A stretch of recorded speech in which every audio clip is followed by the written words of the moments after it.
Today it is our second day for our training, that is school health and wellness of school going children. So today again 5 hours it will be counted, and I welcome our resource person Savita ma'am and Chinmaya ma'am. So the session I will just ask Savita ma'am to start our session.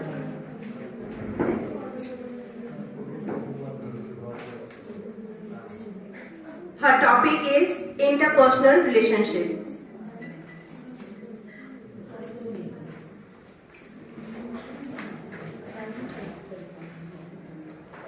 Good afternoon, all of you, respected principal sir, and all my dear colleagues present here. I would like to thank Sushma ma'am firstly for giving me this opportunity as a resource person. And my topic, interpersonal relationship.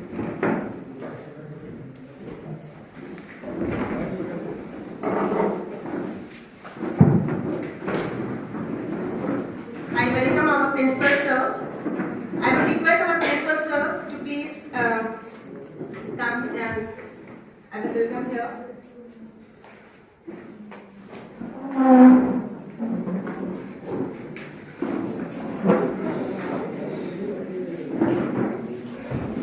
First of all, sir, I would be very thankful to you people for your cooperation, for your patience that we have completed last year also very nicely, and I want to just give the appreciation certificate, the resource person of 2021-22. So I would just request our principal sir to just give the certificate. First of all, I would just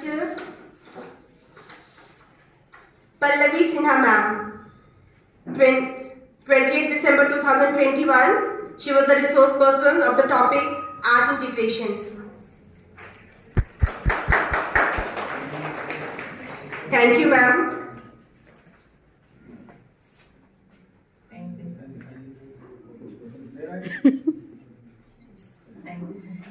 Then I will request Ramesh Mishra sir. The in-house training held on 28 Jan 2022, and the topic was Hindi Bhasha mein Lekhan Tatha Sahitya Srijan.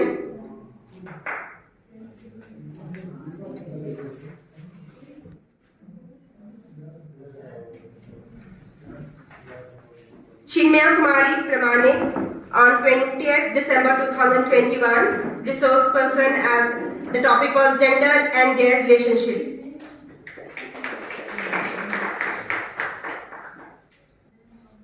Then Shilu Kumari on 26th November 2021, and the topic was joyful mathematics.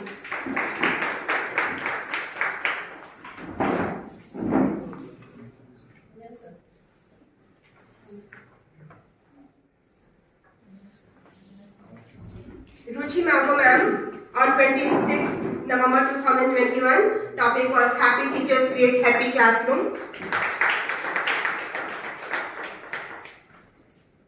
Praful sir on 28th December 2021, and the topic was stress management.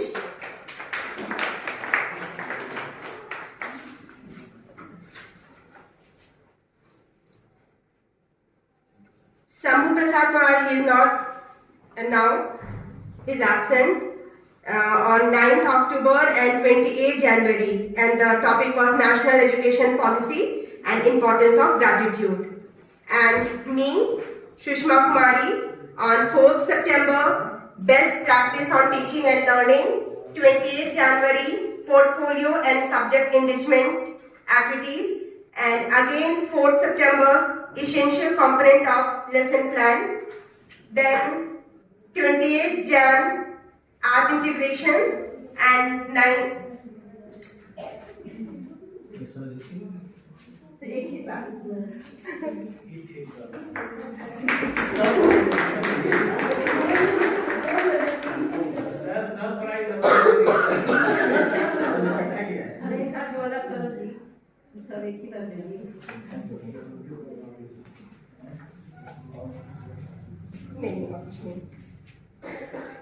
So I would just thank our resource person for their contribution, for their hard work, and to make the success full training program last year, and this year also I would appreciate your cooperation, your patience, and today is the last day of our in our training. We'll have this year also completed 25 hours, when we'll complete 5 hours of training.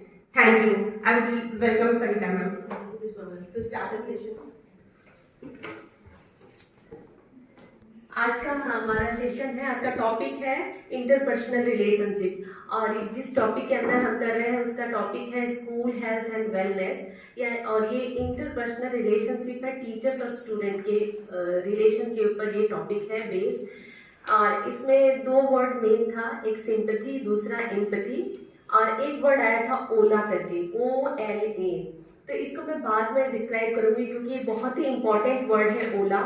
ओला में है observe करना, second है listen, और ए से है मतलब उस बच्चे को असेसमेंट करना या उस बच्चे को सुनना पूरा अच्छी तरह से कि कैसे वो बच्चा अपने आप को टीचर्स के सामने उसके रिलेशन को रख रहा है।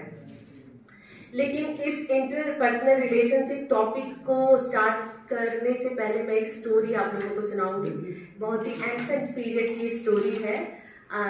यूनानी ग्रीक्स कुछ गुरुज हैं और डिसाइपल्स उनके शिष्य हैं, उनकी स्टोरी है, जिन्हें स्पा नाम से जाना जाता है, SPAA। एस से सुकरात थे, सब लोगों ने सुना होगा, इंग्लिश में उन्हें सोक्रेटिस भी बोलते हैं। पी से प्लूटो, सब पढ़े होंगे। ए से अरिस्टोटल, अरस्तु, और फिर ए से अलेक्जेंडर। ये चारों ही एक दूसरे को अच्छी तरह जानते थे क्योंकि सबसे पहले सुकरात आए, फिर उनके शिष्य थे प्लूटो, फिर उनके शिष्य थे अरस्तु, फिर उनके शिष्य हुए अलेक्जेंडर। वही अलेक्जेंडर जो इंडिया आए और इंडिया को उन्होंने डिफीट करने के बारे में सोचा था, पर वो कर नहीं पाए ऐसा क्योंकि हमारे यहाँ जो थे वो पोरस थे, चाणक्य थे, जिन्होंने उन्हें घुसने नहीं दिया। तो ये मैं बता रही हूँ, जब अलेक्जेंडर आने लगे इंडिया, पूरे वर्ल्ड, उनका सपना था कि पूरी दुनिया को हम जीत लें। तो वो अपने सपना को पूरा करने के लिए जब वहाँ से चलने लग गए ग्रीक से, ये सारे के सारे ग्रीक वहाँ यूनिवर्सिटी से पढ़े थे, और उस वक्त इंडिया में थी तक्षशिला नालंदा यूनिवर्सिटी जो काफ़ी फेमस थी। नालंदा यूनिवर्सिटी को डिस्ट्रॉय किया बख्तियार खिलजी ने। बताते हैं कि बख्तियार खिलजी की जलाई हुई नालंदा यूनिवर्सिटी 3 महीने तक जलती रही थी, जब तक कि बारिश की बूंदें नहीं उस पर गिरने लग गई, और जितने भी मॉन्यूस्क्रिप्ट थे, डिस्क्रिप्शन थे, सब डिस्ट्रॉय हो गए। हमारी पांडुलिपियां सारी बर्बाद हो गई उसी वक्त। यहाँ तक कि हर्षवर्धन जब आया था, उसने एक इंटरव्यू दिया था, उसका भी उसने अपनी जाके एक बुक लिखी हर्षचरित्रम, बाद में वो काफी फेमस हुई थी बुक। तो अब मैं बात कर रही हूँ अलेक्जेंडर की। अलेक्जेंडर जब इंडिया आने लगा तो उसके जो गुरु थे वो अरस्तु थे। तो जो अरस्तु अलेक्जेंडर से बोलते हैं, सुना है कि तुम भारत जा रहे हो। तो हाँ, भारत जा रहा हूँ, भारत विजय के लिए जा रहा हूँ। तो बोलते हैं ठीक है, वहाँ से मेरे लिए कुछ लेते आना। तो अलेक्जेंडर बोलता है, ये हाँ गुरु बोलिए, आपके लिए क्या लेकर आऊँगा भारत से। तो बोलते हैं, मेरे लिए एक संस्कृत टीचर लेते आना, मैं जानना चाहता हूँ इंडिया की पूरी वेद पुराण उपनिषदों के बारे में। तो बहुत बार कोशिश करता है वही अलेक्जेंडर यानी सिकंदर कि मैं चाणक्य को कैसे ले जाऊँ, उन्हें बंदी बनाने की कोशिश करता है, लेकिन चाणक्य काफ़ी चतुर थे, इसीलिए वो उन्हें बंदी बना नहीं पाता है। तो और फिर चाणक्य ने एक अपना शिष्य बनाया चंद्रगुप्त मौर्य। फिर हम जब ये बात कर, हमने फॉरेन कंट्री के गुरुज और शिष्य के बारे में जब बात कर ली, कितना अच्छा इनका रिलेशनशिप था गुरु और शिष्य का, कि एक शिष्य अपने गुरु के लिए भारत आता है, संस्कृत टीचर ले जाने की कोशिश करता है। फिर एक और हम मॉडर्न एज के गुरु शिष्य की बात करेंगे। सबसे पहले है महादेव गोविंद रानडे, जिनके शिष्य थे गोपाल कृष्ण गोखले, फिर उनके शिष्य थे महात्मा गांधी। इन तीनों का भी रिलेशन काफी अच्छा था, महादेव गोविंद रानडे का भी से गोपाल कृष्ण गोखले का, और गोपाल कृष्ण गोखले का महात्मा गांधी से। तो हम अब इंटरपर्सनल रिलेशनशिप पर आते हैं। जब हमने गुरु और शिष्य के बारे में जान लिया कि कैसी रिलेशन होता है गुरु और शिष्य का। शिष्य जो होता है वो अपने गुरु के लिए काफी कुछ दांव पर लगा देता है। जैसे कि एक और है गौतम बुद्ध जो थे, उनका शिष्य एक और बना अंगुलीमाल डाकू। अंगुलीमाल जो था वो नालंदा यूनिवर्सिटी का ही स्टूडेंट था, लेकिन उसके गुरु ने उससे गुरु दक्षिणा में जो है क्या मांगा, तो 1000 उंगलियां आप काट करके अपने गले में माला पहन लो। बाद में वो अंगुलीमाल डाकू बन जाता है। ऐसे अंगुलीमाल डाकू को फिर वो गौतम बुद्ध सही रास्ते पर लाते हैं। तो ये भी एक गुरु और शिष्य। उसी तरह ये और एक और गुरु शिष्य है जिसमें आते हैं द्रोणाचार्य। और ये सारे गुरु शिष्य का ये इंटरपर्सनल रिलेशनशिप ही है। तो आज का टॉपिक यही है कि पर अर्चना मैम जब मैं आने लगी तो पूछी क्या ये सिर्फ टीचर और स्टूडेंट का है कि टीचर और टीचर का भी है। मैम इसमें स्टूडेंट का ही है तो कि टीचर कैसे देखेगा, तो इसलिए मैं उसी पर बात करूंगी गाइडलाइंस के ऊपर। तो कौन कौन सी सिचुएशन आती है इंटरपर्सनल रिलेशनशिप में टीचर और स्टूडेंट्स को लेकर के। फर्स्ट है कि the relationship may be based on friendship, love, social commitment। ये सारी चीजें स्टूडेंट और टीचर के बीच में आता है, जो कि एक डेवलप करता है थीम को, develop a theme of interpersonal skill among the learner and the teacher. और ये जो रिलेशनशिप होता है काफी एक स्ट्रॉन्ग बिल्डिंग देता है, और जिससे कि स्कूल का जो एनवायरनमेंट होता है काफी अच्छा होता है, क्योंकि टॉपिक भी है स्कूल हेल्थ एंड वेलनेस। तो जब तक स्टूडेंट और टीचर का रिलेशनशिप अच्छा नहीं होगा तो स्कूल का जो वेलनेस है वो हो नहीं सकता है। तो इसमें यही है the emphasize is on building the skill of empathy, empathetic and communication that help the relationship between the relationship of the skill teacher and the student। तो कौन कौन सी सिचुएशन आती है, मैं सबसे पहले एक सिचुएशन पढ़ रही हूँ। Reena and Pintu come home late after playing. Mostly लोगों के यहाँ ऐसा होता है। Reena what is the time, घर में घुसते ही उसके फादर उससे पूछ रहे हैं what is the time. I have told you 100 times to back before dark. क्योंकि रीना एक लड़की है तो उसके फादर बोलते हैं अंधेरा होने से पहले तुम घर क्यों नहीं आ जाती हो। Reena said you always told me I never say anything to Pintu. Pintu Reena का भाई है, तो वो अपने बोल रही है रीना अपने फादर से, आप हमेशा मुझे ऐसा बोलते हैं कि तुम अंधेरा होने से पहले क्यों, भाई को तो कभी नहीं बोलते हैं आप। Dad says don't compare yourself to him. उसके फादर रिप्लाई देते हैं कि रीना तुम्हें कभी भी अपने भाई से कंपेयर नहीं करना चाहिए, ही इज अ बॉय, वो एक लड़का है। तो ये जो सिचुएशन है ये सिर्फ घर में नहीं आती है, स्कूल में भी आती है। और इस रिलेशन को, इस चीज को हमें सुधार करना होगा, क्योंकि नहीं उस लड़की के मन में ये बात डालनी होगी कि मतलब तुम एक लड़की हो इसलिए तुम्हें ये काम करना है, वो एक लड़का है उसे वैसा काम करना है। नेक्स्ट सिचुएशन आती है, कई बार क्या होता है कुछ स्टूडेंट जो होते हैं चीटिंग करके इंटेलिजेंट स्टूडेंट से ज्यादा नंबर ले लेते हैं, या फिर कुछ और तरीका अपना करके, जैसे कि Sabana and Sarita are very good friends. Sabana is very scared of math, Sarita is good at math and always help her before the examination. Sabana जो है वो मैथ्स से उसको पसंद नहीं है, पर सरिता मैथ्स में अच्छी है, और पर सरिता वो उसका रिलेशन सबाना से अच्छा है, क्योंकि एग्जाम से पहले वो सबाना को हर बार हेल्प करती है। लेकिन इस बार क्या हो रहा है, the same thing happened before the mid term examination. इस बार भी सरिता ने सबाना को मैथ्स के एग्जाम में हेल्प किया। रिजल्ट क्या निकला, when the result came out Shabana scored way more than Sarita. लेकिन इस बार क्या हुआ, सबाना ने जो एग्जाम में नंबर था वो सरिता से ज्यादा ले लिया। तो ये हमारे क्लासेस में भी ऐसा होता है कि दो स्टूडेंट है, कई बार जो होता है हम जिसको सोच रहे होते हैं कि वो नहीं फर्स्ट आके कोई दूसरा बच्चा फर्स्ट आ जाता है, वो या तो पढ़ने में मेहनत करता है या फिर दूसरा तरीका अपना लेता है। तो इस तरह की सिचुएशन को भी हमें टैकल करना आना चाहिए कि अगर एक स्टूडेंट पहले से इंटेलिजेंट था, अगर उसके इस बार कम मार्क्स आ गए तो हमें वहां पर बोलना होगा उस बच्चे को कि नहीं नेक्स्ट टाइम आप अच्छा करेंगे। तो फिर एक और सिचुएशन है, Parveen and Nusrat are siblings. Parveen is 4 years older than Nusrat. Someday back, Parveen and Nusrat has this and his friend bunked the school and went. है जब शेयर नहीं करती है, लेकिन जो उसकी बड़ी सिस्टर है परवीन, वो सब नुसरत उसको शेयर कर देती है। बोलती है देखो आज मैंने स्कूल बंक किया है और आज मैं स्कूल नहीं गई थी, मैं मेला देखने गई थी। तो जो परवीन है वो बोलती है तुम घर वालों को सबको बता दो। तो नुसरत बोलती नहीं कोई जरूरत नहीं बताने की। लेकिन उसकी अम्मी sense and asked the Nusrat if she knew anything about him, अगर तुम कुछ जानती हो नया तो मेरे को बताओ। When the अम्मी asked too many questions, Nuzhat told her the truth. जो नुजहत है वो सच बात अपनी मम्मी को बता देती है, लेकिन कई बात पूछने के बाद, प्रेशर करने के बाद, इस तरह से परवीन और नुजहत का ये डिस्कशन बताता है कि हाँ, बच्चे जो होता है वो अगर जोर दिया जाए, उन्हें प्यार से समझाया जाए तो वो सच को एक्सेप्ट कर लेते हैं, क्योंकि सच कभी छुपता नहीं है। फिर बलविंदर की एक और सिचुएशन आ रहा है।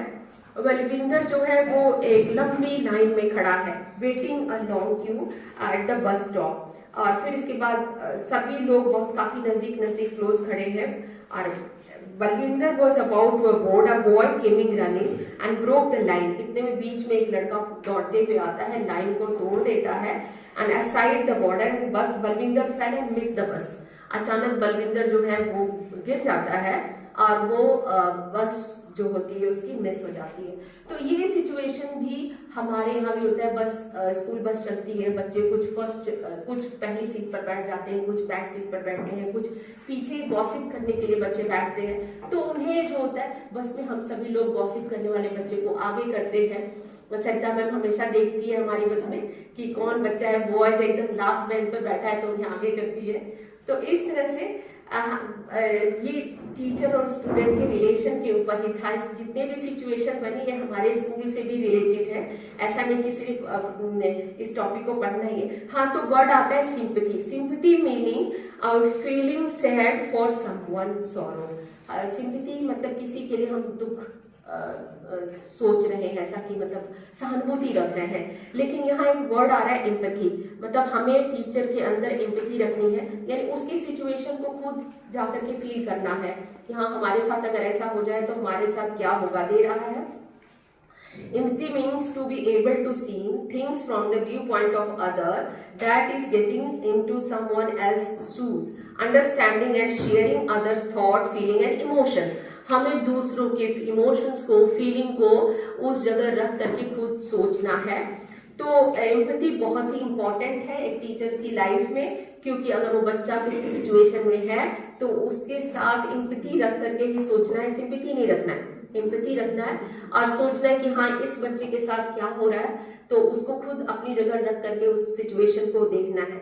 अब आता है ओला। ओला जो कि वर्ड, हर टीचर को इस वर्ड को जानना चाहिए, क्योंकि जब हम लोग वहाँ ट्रेनिंग ले रहे थे तो बार बार इस ओला वर्ड पर, ओला कोई गाड़ी नहीं बुक करवानी है हमने। ओला जो है फर्स्ट है ऑब्जर्व करना। कोई भी बच्चा अगर कुछ गलती करके आया है तो क्या दे रहा है, look at the facial expression. बच्चे के फेशियल एक्सप्रेशन को, उस बच्चे से आई कांटेक्ट करना है और उसके गेस्चर को, उसके पोस्चर को, यहाँ तक कि उसके जो फिजिकल अपीयरेंस है उसको भी पूरी प्रॉपर्ली देखना है हमें वो वर्ड में। एल से है लिसन, मतलब उस बच्चे को सुनना है। पहले खुद नहीं उसको डांट लगाने लग जाना है कि हाँ तुमने ये किया, तुम लेट आए। पहले उसको सुनिए। Pay attention to the word tone, उस बच्चे का टोन क्या है। और फिर इसके बाद facial expression, understand what the person is saying, वो बच्चा क्या कह रहा है। Communicate that you are listening and have understood what is being said, be nodding your head and saying hmm, okay and right etcetera. जब वो बच्चा बोल रहा है तो सिर्फ यही 3 वर्ड बोलना है, हाँ ठीक है, ओके, ओके राइट, यही वर्ड बोलना है। मतलब किसमें, लिसनिंग में, क्योंकि हम सुन रहे हैं और वो बच्चा बोल रहा है। कोई भी पर्सन अगर अपनी प्रॉब्लम बोल रहा है तो सिर्फ उस वक्त हमने सुनना है। फिर अगला वाला है OLA, asked to clarify. Third word है asked to clarify. Try to confirm your understanding by starting the other person point in your.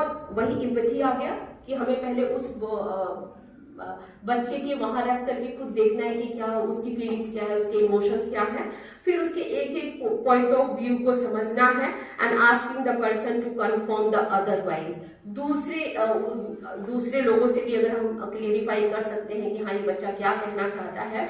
तो इस तरह से ये सारी सिचुएशन को कैसे टीचर जो है वो इसी सिचुएशन को हैंडल करेगा। तो ये फर्स्ट था सिंपैथी और एम्पैथी, सेकंड था ओला वर्ड जो कि टीचर और स्टूडेंट के जो रिलेशन है उनको काफी स्ट्रॉन्ग बनाता है। और अगर ईच एंड एवरी टीचर इस ओला वर्ड को अगर प्रॉपरली है, तो यहाँ पर एक वर्ड आता है जो कि हम लोगों को वहाँ एक्टिविटी कराई गई थी, मी वर्ड। मी बीच में मी रखेंगे और जो सबसे आपका नियरेस्ट रिलेशनशिप है उसको उसके चारों तरफ रखेंगे, यही था ना? उसके चारों तरफ रखेंगे।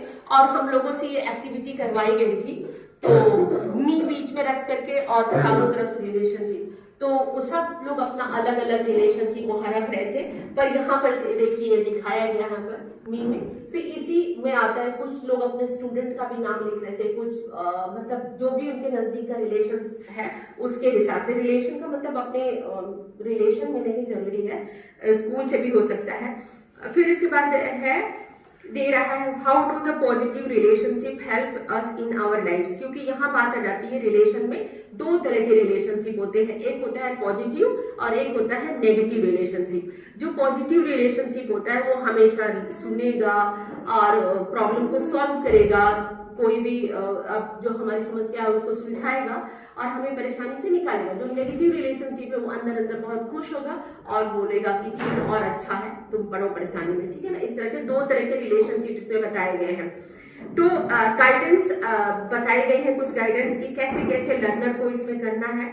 Tell to the learners to listen carefully, unhealthy situation को भी उसको कैसे निकलना है उसको भी बताया गया है इसमें।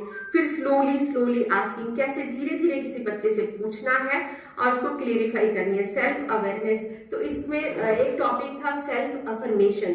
सेल्फ अफर्मेशन जो था वर्ड है स्वचिंतन करना, क्योंकि टीचर जो होता है, teacher leads a stressful life. Teacher जो होते हैं काफी एक स्ट्रेसफुल लाइफ जीते हैं, और तो वही बताया कि अगर टीचर खुद को ही पहले सेल्फ अफर्मेशन करे, स्वचिंतन करे कि हाँ मैं कैसा हूँ, मैं खुद कैसी हूँ, तो उस सिचुएशन में ऐसा होता है कि सभी स्टूडेंट जो होता है वो टीचर को भी समझेगा और टीचर जो है वो स्टूडेंट को भी समझेगा। तो ये थी एक दो, और यहाँ पर केस स्टडी दी हुई है, मैं उसको पढ़ रही हूँ, आप लोग सुनिएगा। कि लाली जो है उसके मैटरनल अंकल घर आ रहे हैं कुछ दिनों के लिए। He placed a lot of restriction on लाली। लाली के ऊपर उन्होंने बहुत सारा रिस्ट्रिक्शन लगा दिया। When he arrived, Lali is unable to meet her friend and go out to the house. Meeting her friend become very infrequent and erratic. Lali becomes quiet and fearful. She almost stopped talking and laughing. लाली के जो uncle हैं वो घर आए हैं, उन्होंने लाली के ऊपर बहुत सारा रिस्ट्रिक्शन लगा दिया, तुम्हें घर से बाहर नहीं निकलना है, सिर्फ घर में ही रहना है, सिर्फ पढ़ना ही है। लाली जो है काफी चुप हो गई है, काफी डरी डरी सी रह रही है और उसने हंसना और बोलना भी छोड़ दिया है। तो बच्चों को इस तरह का रिस्ट्रिक्शन भी नहीं लगाना चाहिए कि आप घर से बाहर मत निकलो। हाँ, बच्चों के साथ एक था कि limiting the recreation of screen time. बच्चों को स्क्रीन टाइम जो है वो लिमिट करना चाहिए रिक्रिएशन करने का।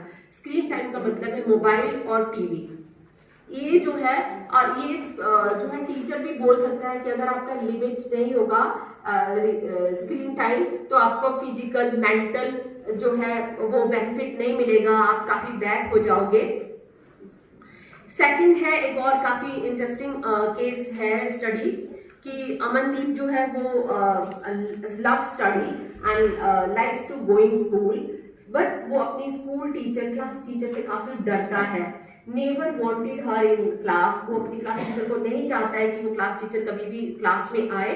Teacher could not be bothered with the girl who could not speak.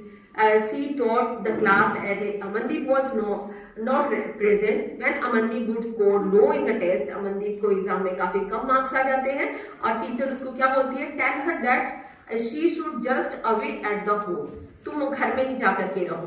तो ये सारी सिचुएशन है जो कि एक स्टूडेंट का और टीचर को बताता है। तो ये केस स्टडी 3 थी। तो सेल्फ अवेयरनेस जो है, हाँ, इंटरपर्सनल रिलेशनशिप में ये था आप लोगों का आज का टॉपिक। तो मेरे को हिसाब से सब लोगों को समझ में आया होगा कि ओला क्या है और सिंपैथी क्या है और एम्पैथी वर्ड क्या है। सिंपैथी नहीं रखनी है स्टूडेंट के लिए, हमें क्या रखना है, एम्पैथी रखनी है ना। और फिर इसके बाद हर टीचर को अपना सेल्फ अफर्मेशन यानी सेल्फ रखना है, ठीक है ना। तो आई होप कि सबको अच्छा लगा होगा। Thank you.